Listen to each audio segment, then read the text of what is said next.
Thank you for joining us today for our Quality Leader session. Today, our focus is going to be on what we know for road mapping through the public health emergency, what our next steps are going to be. This is something that we see as a level of interest that's been coming back on our post-session surveys. So we'll definitely share the information that we have to date, but it's going to be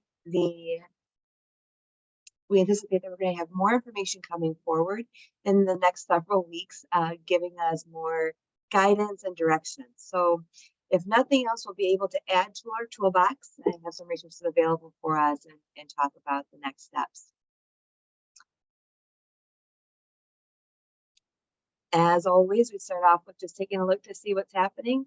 Continue to hold steady for our up-to-date status with our vaccinations, and a big round of applause and thank you to everybody for your ongoing commitment to supporting our residents and our communities, bringing in the booster vaccination series, and your ongoing commitment to ensuring that the data is submitted timely through NHSN. Looking at the current cases of COVID in nursing homes for the week ending March 5th, 2023, we had a current COVID count of 64 and a current COVID rate of 4.2. So we look like we have successfully navigated down off of our peak of mid-January. Looking ahead as operators, we should consider what our historical experience has been with COVID, if we have a pattern that we're seeing, and just kind of pencil it in your calendars for inclusion in the staff meetings and in QAPI to review your supplies and your PPE to make sure it's available, and consider bringing about reminders as we go into these seasons to be prepared to navigate what the changes are going to look like. Our community levels and community transitions, we did see some counties transition from low risk community levels to medium risk, and we are seeing some continued movement and improvement going from a few weeks back when we had community transitions of completely high. These are now starting to move into substantial and moderate. So keeping our fingers crossed, we continue to see the good work in these areas. It's important to remember that even though the public health emergency is ending, the guidance is still relating back to the CDC from our standard of operations manual as the standards of practice. And so we should be considering how we're mitigating the exposure and mitigating needs occurring through the communities when we see these transmission rates moving and the county levels changing. So there should be a standard of practice of including a routine review of your community transmission rates and continue to stay abreast of those. This could be assigned to an infection preventionist person. It may be assigned to an infection prevention team lead individual that you have that's helping to oversee the program and just keeping that awareness level going forward. Okay, so let's dig into our presentation this week. CMS gave a good representation on what the goal was when the PHE was initiated and all of the directives that we received. It really was a balancing act that we saw. The goal was for CMS to develop a roadmap to support and address the response to COVID-19 pandemic. Guiding information as we were receiving updates, changing the standards of practice, and continuing that flow of information through the healthcare organizations to improve community outcomes. But additionally, it was also to develop a roadmap to support the healthcare organization system as a whole to have a higher resilience and be able to adapt to future emergencies that we can expect and predict. It's a very quality improvement focused approach. It's similar to what we saw with the outcomes of the terrible and tragic Hurricane Katrina that went through New Orleans. We learned a lot through that process of responding to emergencies and disasters, communication systems, linking of resources that we utilize in much lower scales of emergencies and disasters for better outcomes and impact. And I think we're going to see this with CMS as well, is that the goals that we've had, the communication flows, the lessons that we've learned through this process has allowed us to create a stronger communication and flow of information, better systems and better structures to be able to navigate those incoming changes. Not that any of us expect to have any disasters, but it is important that we are prepared to handle what comes about. It gives us a stronger sense of control and better outcomes for everybody involved in it. So it has definitely been a balancing of how we see those priorities as we move forward. As we're coming out of the public health emergency and out of the pandemic, CMS and CDC and White House are still predicting that our public health emergency will end on May 11th. There may be something that comes about that changes that date. I'm not sure. We may see a new strain or new virus. Hopefully not, but we recognize that in everything that we do, it's not very concrete. We are very nimble or flexible and adjust to what's happening around us. So our roadmap says, we're going to continue to move forward to a completion date of May 11th. And as we look at all of the work that was done over the last 3 years in preparing to manage the changing needs of the pandemic, it's going to be that time of continuing to unravel those pieces and ensure that we have a plan going forward. And so CMS's guidance is actually pretty clear. It's allowing us to look at things in the focus on some of the programs have already expired, and that there's been research on this. One of the examples that CMS gave with this program was looking at how we bring people into working into the healthcare centers for training and having them work at an emergency level, emergency response. There's been that shift back to recognizing that where initially we were looking for any healthcare professional, retired or not retired, to come back and help us out. And then we were able to stabilize things and recognize that we need people in positions that have the skill set, the knowledge, and the expertise to guide those standards of practice and guide the care levels going forward. And so we've seen some of those transitions happen. We also recognize that some of the programs are expiring with the public health emergency. So some of the waivers, 1135 waivers, will be ending May 11th. We recognize that some of those programs are going to be pushed beyond that. Currently, the NHSN data reporting system for COVID vaccinations and up-to-date status is scheduled to go through, I believe, December 31st, 2024. So that's going to be a continuation that's written into our guidance that we're still going to continue moving forward into that. We anticipate additional guidance coming down the line as we get closer to that deadline date. And is this going to end, or is this going to become a new standard of practice? Which leads us into the next level of how we look at congressional acts for permanent adoption. One of the things that's hitting the news, the industry news sites and publications, is the congressional reviews that they're doing on the 3-day rule for CMS. For Medicare to enact for hospitalization and enacting the Medicare benefit. Excuse me. So Congress is currently debating and discussing that particular component to determine if in this current environment, with the technology that we have, with the level of experience and knowledge and the level of expertise that skilled nursing centers can provide in being a provider in managing health resources across the continuum, there's discussion if that 3-day waiver rule or 3-day inaction rule is still going to be applicable. We may see in the next several months that congressional acts are coming forward to say that a hospital or a physician may certify that the person requires skilled nursing services, and they do not need to have that 3-day stay to enact their Medicare benefit at the facility.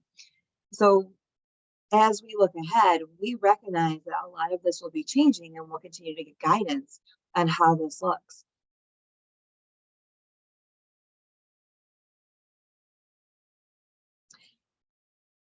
On February 27th, we had a document released that provided an update for our roadmap. And so this was in addition to the guidance that we received on February 9th and February 24th. So the updated document really focused around COVID vaccinations, testings, and treatments, telehealth guidance, healthcare access with flexibilities in healthcare professionals, and inpatient hospital care at home, which was the expansion of allowing hospital level services uh, being provided in the inpatient care in a patient's home setting. So we're not talking the ICU type level of care, but there were some levels of services that were being allowed to be transitioned into the inpatient home setting and allowed those cares to continue. Um, this document really helps us to break down how we see these changes occurring from a Medicare perspective, a Medicaid perspective, and private health insurance perspective, because the guidance can change depending upon the payer system for some of these components. So it's important that we recognize that the administration, states, and private insurance plans will continue to provide guidance for us in the upcoming month or months as we prepare to navigate through this transition. What we have today is what we're sharing. So according to this document on February 27th, summarizing the PHE fact sheet from CMS on the vaccines, testing, and treatments, this grid breaks it out by the focus and area and the payer source. And so thanks to the American Rescue Plan of 2021, ARPA, some of this information has already been turned into congressional acts and can now been sort of our protocol or policy. For example, for vaccines, Medicare will continue to have access to vaccinations without any cost sharing expectations. People that are on Medicaid, which can vary state by state. So we'll have to wait to see what we have coming through from South Carolina on Medicaid. But there's no change predicted for vaccination costs through September 30th, 2024. And when we look at the focus on private health insurance, most providers will cover the vaccination when provided by an in-network provider, but they may have to pay for out-of-network services, or they may have to pay a copay or a cost for anything provided out of network. So as an operator, we really need to ensure that we're sharing this information with our business office, that our business office team and our pharmacy team. We're talking about what does this look like, what type of forms of documentation do you need, if anything, ensuring that our records are accurate with the current payer systems, which I know everybody has that in place. But we verify those steps are in place. So when it comes down to vaccinations and boosters, that we have that appropriate information on hand and we're able to set up our clinics with minimal disruption or minimal issues. When we look at testing, Medicare will cover testing when it's written by a physician order and it looks like it's performed by a lab. So it has to have a physician order or a nurse practitioner or physician assistant, as the medical extenders are able to sign those, and a lab can perform the test. For Medicaid, there's no change anticipated through September 30th, 2024. In private health insurance, the coverage will vary by health plan, as mandatory coverage for over-the-counter and lab-based PCR testing is going to end with the public health emergency. There's not been any real clarity or clarification on standards of practice within testings or testing for resident need. And so I anticipate that we'll get more of that information going through. But right now, we should follow what our standards of practice is. I think about how we look at COVID testing, how we would look at influenza testing. If we have a suspicion, we'll probably be talking with our physician. We'll be running the testing and can be able to gain some access or gain some information immediately to be able to mitigate spread of potential outbreaks.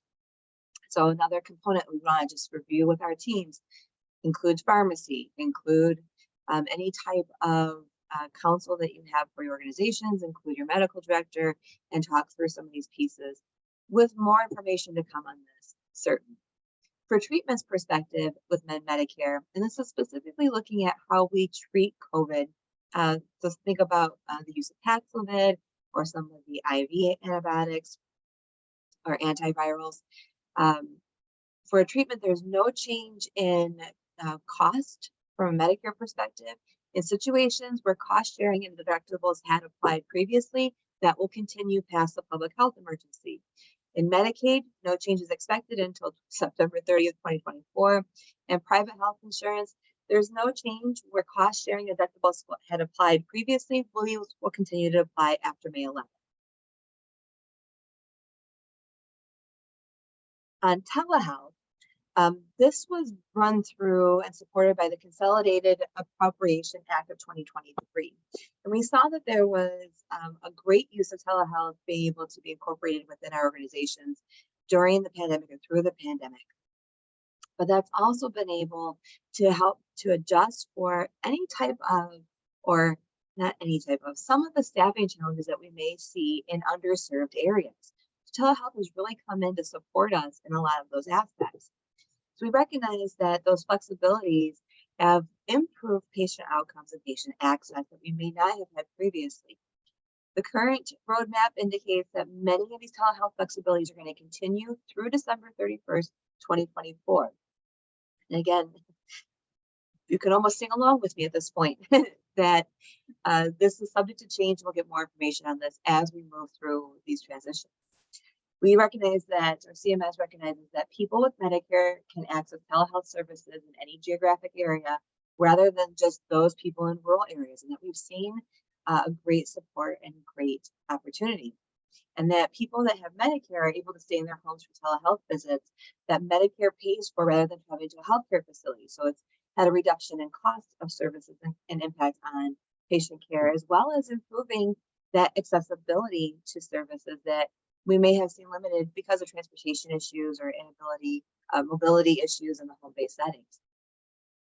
So one of the main driving forces that we do see with this guidance from how we look at the telehealth program going forward is that initially we had a broader scope of how we can utilize telehealth.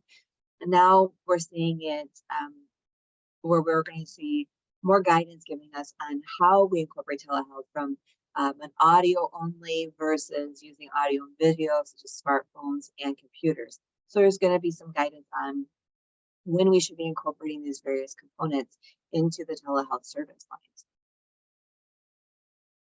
As we move to the next area of this guidance, we see that nurse aid trainings is a main component within the roadmap and really affecting to us in the skilled nursing environment.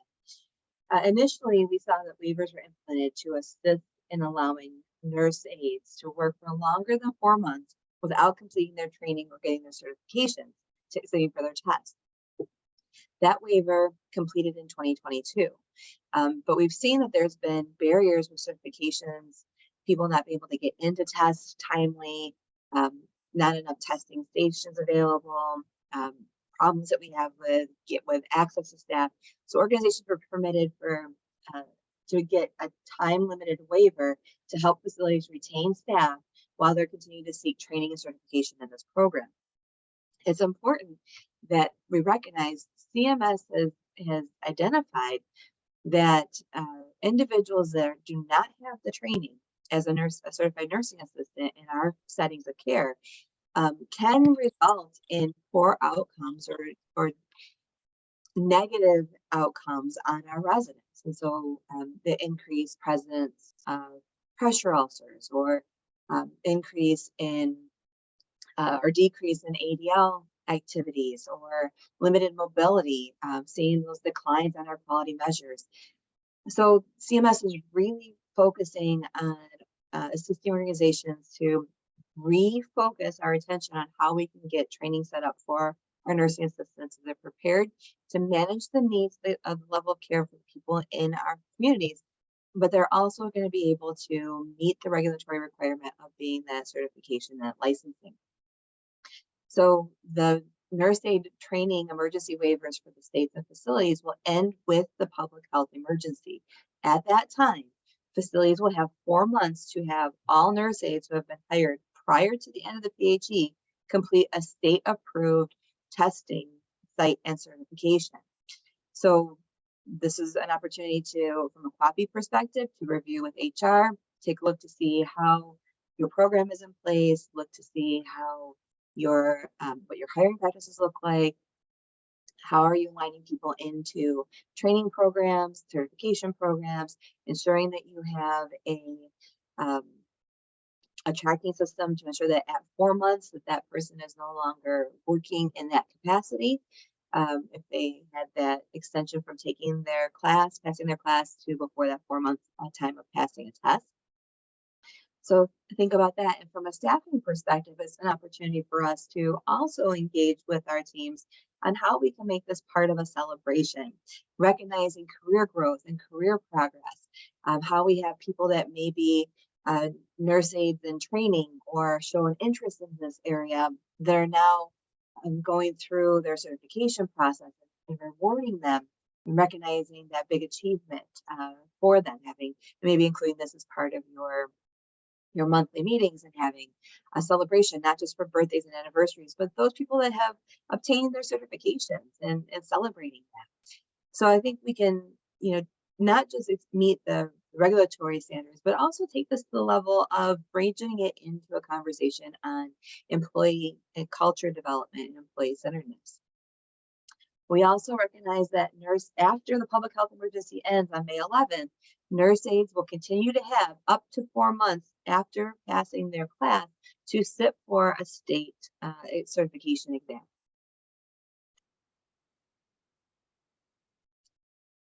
So as we started this conversation, we've talked about the tools that we have available to help us navigate through these changes. And there's some good website information or website links that are available to build out your toolkit. I always think of it like I have my toolbox next to me and I can just reach in and grab the hammer or grab the pliers whenever I need them. So you can save these links in a folder on your internet exchange. Label your folder public health emergency roadmap and just start plucking these websites in so that you can check back with them to see what updates are coming through or what information we have. CMS is a great resource that's been producing good updates. We started with the update on February 9th on the current emergencies. That's when the website was really starting to push things through. Then on February 24th, we saw the long-term care facilities flexibilities to fight COVID-19 worksheet come about, and that was published on the CMS website. And most recently, the 227 of what do I need to know, how the CMS waivers, flexibilities, and transitions forward from the COVID-19 PHE fact sheet was pushed out. In addition to CMS, the Health and Human Services.gov website gives us some good information as well. They have a COVID-19 fact sheet public health emergency transition roadmap that has some information in there and also gives the explanation on how we're making these transitions through this public health emergency or these needs. And of course, Medicaid.gov also has a website on the unwinding and returning to regular operations after COVID-19. It's Medicaid driven. It's very technically and billing focused, as would be expected from a Medicaid.gov website. So it is good and is a place of reference if you have that question that comes up that you are looking for clarification. Frankly, I'm not a business office expert. That's my background was definitely in quality analytics before I became an administrator. So I do recognize the value of knowing what resources we have available to us, but I find that the HHS and the CMS websites for their information has really been more beneficial in helping us navigate the operational challenges that we see moving through these transitions. And I believe Chris was going to be sharing these links for our presentation as well. So stay tuned. We'll definitely get these included into the chat box. Chris has been phenomenal at sharing these resources as we've been talking. I've got them built into the minutes. And so when the minutes go out, all of those links will be included there. Fantastic. Thank you, Chris. So I'd like to open it up on Roundtable. What kind of questions do you have? What are you seeing? Are there any tools or resources that you've come across that you think are extraordinarily valuable or that we should be adding to our toolkit?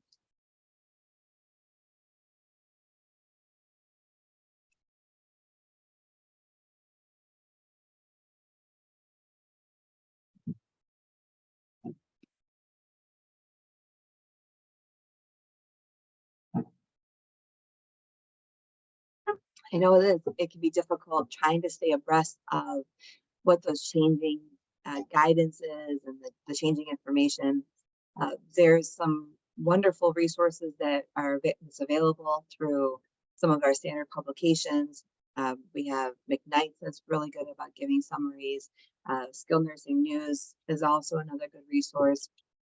And the great work of our trade organizations or professional member organizations, such as Leading Age and South Carolina Healthcare Association, also provide wonderful updates. And so between us, we're trying to funnel that information over through to you as resources. And as we do continued updates over the next several weeks, we will ensure that we add to our toolkit here, our toolkit resource, so that you have that accessibility as well.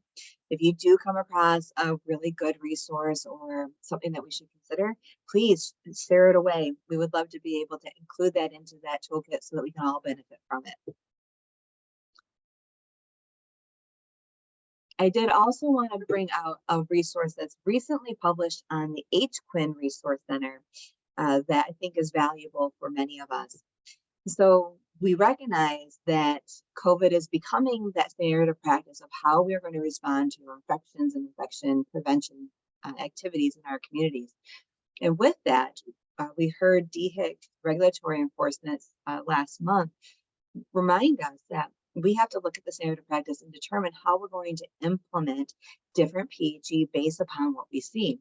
So I think this is a really nice tool to have and include into our QAPI resources that helps us differentiate between when is it appropriate to use a surgical mask versus a respirator. And so it has some additional links. The QR codes at the bottom can link us into learning modules, information series that can be easily shared at staffing meetings or staffing huddles. We can share that out if you have a community source for education to your staff, and you can link it into those community sharing sites where people get a text message right on their phone. Can link into building out that knowledge and that comfort level of how we can protect ourselves and protect our families when we're exposed to situations that we have COVID. So we want to look at this and recognize that source control is using a mask or respirator to cover a person's mouth and nose to prevent the spread of infections when they are breathing, talking, sneezing, or coughing. And we know that COVID, amongst many other disease processes, are contact spread. And so this will help us to contain what that spread looks like. And so we may wear a mask when source controls need to protect from the flu or when COVID-19 community transmission rates are moderate or high. We also may provide care to persons with suspected or known respiratory infections like flu. We would have that source control in place. But when we have a confirmation or suspected COVID-19 due to exposure, symptoms, etc., we could implement wearing a respirator for that exposure to limit what that and contain that potential spread. That's also needed for caring for people with suspected or confirmed tuberculosis. And we see the benefit of what that looks like. So a nice resource to have, easily printed. You can laminate it, allowing for the QR code to be accessed and having it available in a break room, educating our teams on what this looks like. It may be fun to tie it into an employee appreciation event or a fun event where you could do a scavenger hunt or a quiz along with it, or we put it in place for a drawing. So if the team has the opportunity to maybe take a look at one of the training sessions and answer a couple questions and turn that in, you could recognize some employees for maybe a gift certificate for dinner, or some candy bars, or something from the employee store, maybe something that they can wear, just to have some fun with this and allow us to make this navigation forward full of hope into the bright lights of the future, what this looks for us. We've got some wonderful things coming down the line ahead of us, and we want to continue that excitement going forward. And so we're going to save some time today. Looks like we're ending about 30 minutes. definitely want to open the floor. If you have any questions, feel free to unmute yourself or type in the chat box and let us know. We'd love to hear from you. Next week's session, we are going to be canceling. There's a couple meetings that are all piling up around the same time, so we're going to give you a break and making sure that we have that time, but we're coming back strong. The following week on March 23rd, we're very excited to have Julia Brooks join us again. She'll be presenting on rehospitalization programs and mitigating rehospitalization. So it looks to be a really exciting opportunity for us. Going forward in April ahead, as we're seeing that we're moving through the public health emergency, we're going to be restructuring the quality leader session, but we're not going to be meeting weekly. We're currently in development of this. And so we're anticipating a twice a month meeting, really centered around ensuring that we talk about the public health emergency transitions, but also talking about things that are having an operational focus and a driving factor in what we do. So we've been very fortunate to hear from so many of you on the surveys at the end of these sessions, giving us your feedback, giving us your insight, and we're taking that to build out and develop some training series that we think are going to have really positive impact and focus on your operations. So if you have that opportunity to share some of those concerns or share what you're worried about, feel free to do that. It really does help us develop this training sessions further. I guess let's open the floor. If you have anything, let us know. Otherwise, we're happy to send you back with a few more minutes of your day and wish that you have a wonderful week ahead.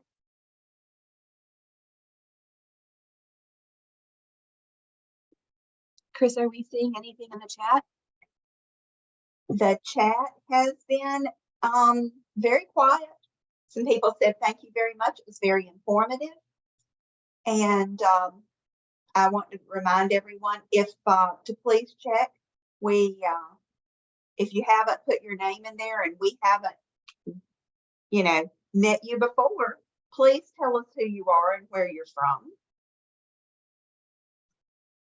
A great point. Thank you, Chris. Okay, everybody, have a wonderful day. Please type your name in, and we look forward to chatting with you on the 23rd.